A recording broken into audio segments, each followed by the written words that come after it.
Salut, c'est Abdel et bienvenue à toi dans cette vidéo. On va parler d'un des plus grands obstacles quand il s'agit des interactions humaines.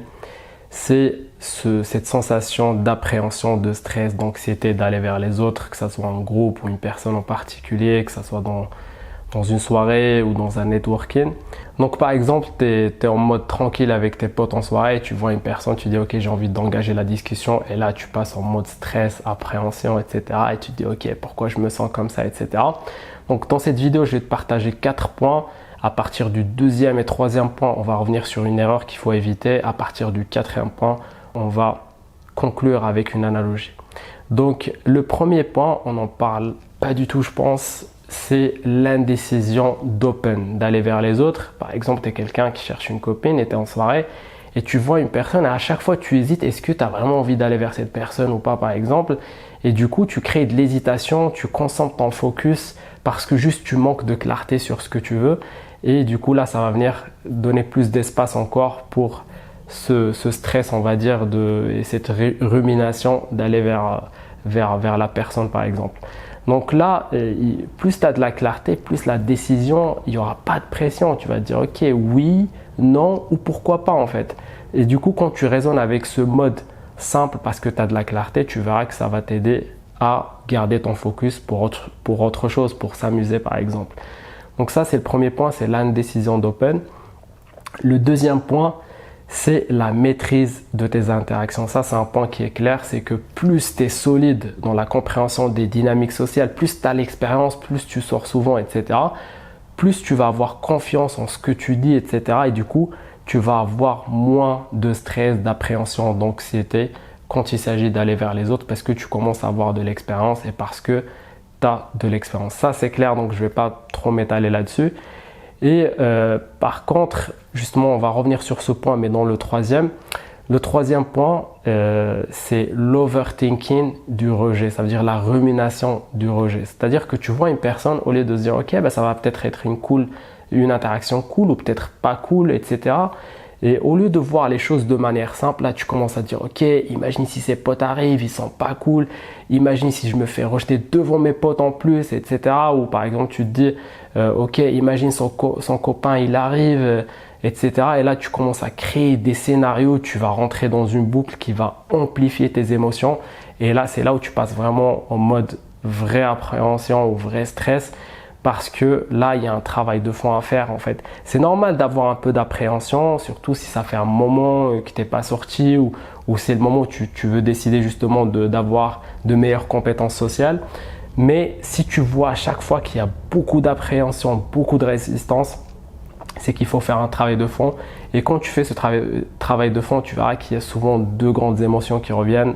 La première, c'est la peur et la deuxième, c'est la fierté. La fierté, surtout quand tu as un ego qui est un peu surdimensionné parce que voilà, le simple fait de se faire, on va dire, rejeter devant tes potes, ça te met dans une position où tu stresses énormément. C'est qu'il y a un travail de fond à faire. Justement, pour reboucler sur le deuxième point qu'on a vu avant, la maîtrise de tes interactions, et le troisième point qui est l'overthinking et la résistance autour du rejet, tu verras qu'il y a beaucoup de coachs qui vont te dire ok, l'appréhension d'approche ou l'anxiété d'approche, ce que tu dois faire, c'est juste y aller à fond, il faut sortir encore plus, etc. Sauf que des fois, ça ne va pas être la bonne démarche, ça ne va pas être suffisant parce que si le point de départ, il y a beaucoup de résistance, le fait de sortir, tu peux vite rentrer dans l'autogénération de résistance, tu vas résister encore plus et du coup, tu n'es pas sorti de l'auberge. C'est comme si en fait, tu es quelqu'un qui veut jouer au foot et tu as mal au genou. Tu peux avoir juste un peu mal, tu dis ok, ça va passer, c'est tranquille. Mais si tu as un ligament croisé, c'est comme si le mec il te dit juste t'inquiète, tu as les ligaments croisés, mais juste à force de jouer, tu vas te sentir mieux. Non, quand tu as les ligaments croisés, il faut voir si tu dois réparer tes ligaments croisés, etc. Donc à force de jouer, c'est pas ça ce qui va te donner moins de douleur, on va dire, dans le genou. Donc tu vois un peu l'exemple, c'est sûr que c'est indispensable d'avoir plus d'expérience, c'est ça ce que tu vas chercher, mais juste quand tu as beaucoup de résistance, là, il faut se pencher là-dessus. Et bien sûr, il faut aussi avoir la vision d'ensemble qu'on va voir après. Par exemple, si ça fait un moment que tu n'es pas sorti, et le fait de sortir les premières soirées ou les premiers networking, c'est normal d'avoir un peu plus d'appréhension, mais là, tu as la vision d'ensemble. Mais si à chaque fois, tu as beaucoup de résistance, il faut se pencher là-dessus. Comme ça, tu as plus de clarté mentale. Le quatrième point, justement, je viens de l'évoquer, c'est la vision d'ensemble. C'est indispensable. Prenons deux scénarios. Par exemple, tu veux élargir ton cercle social. Du coup, tu vas commencer à aller dans des meet-up, par exemple à Paris, si tu habites à Paris. Ou, par exemple, tu veux trouver une copine. Tu dis, OK, je vais aller dans des meet-up, je vais aller dans des soirées, etc. Tu peux te donner, par exemple, 3 mois. Tu fais, entre guillemets, une immersion. Là, tu te dis, OK, les premières soirées, je vais devoir un peu warm-up, m'échauffer, rentrer un peu dans le mood. Je vais commencer à apprendre des choses, etc. Je vais avoir plus de références, etc. Il y a des soirées qui vont être cool, d'autres moins cool. Il y a des interactions qui sont cool, d'autres moins cool, etc.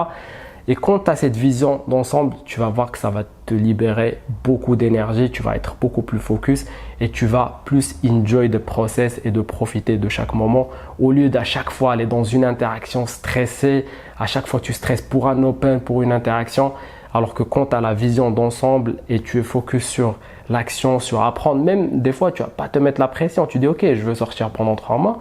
S'il y a des week-ends, je ne me sens pas de sortir, je ne sors pas, etc. C'est pour ça que plus tu as de la clarté, plus tu vas profiter et plus tu vas être efficace et surtout tu vas t'amuser. Donc ça, c'est les 4 points pour faire l'analogie et conclure. En fait, tu vois qu'on parle beaucoup de focus et d'expérience. Tu peux le voir de manière simple. C'est comme si tu vas conduire un bateau. Plus tu sais conduire ce bateau, déjà tu sais où tu veux aller, tu n'as pas beaucoup d'hésitation, je conduis le bateau mais je ne sais même pas où je veux aller. C'est bien d'avoir déjà une vision, c'est important d'avoir une vision de là où tu veux aller. Ensuite, plus tu sais conduire le bateau, quand il y a des vagues, des courants, etc., tu sais comment gérer ça. Ça, c'est la partie, on va dire, interaction. Mais aussi la partie overthinking. En fait, si dans le bateau, tu as beaucoup de choses qui ralentissent le bateau, vaut mieux les enlever. Ça sert à rien d'avoir des tonnes dans le bateau qui servent à rien. C'est pour ça qu'au bout d'un moment, il faut que tu libères ces éléments. Comme ça, tu peux aller plus vite et aussi tu t'éclates en conduisant le bateau et aussi d'avoir une vision sur le voyage. Tu dis ok, il y a des endroits où il y aura plus de... Ça, c'est pour faire le lien avec le quatrième point. Tu vois, il y a des endroits, peut-être il y aura un peu de courant, un peu de vagues, etc. Mais moi, je profite de l'ensemble parce que tu as justement la vision d'ensemble.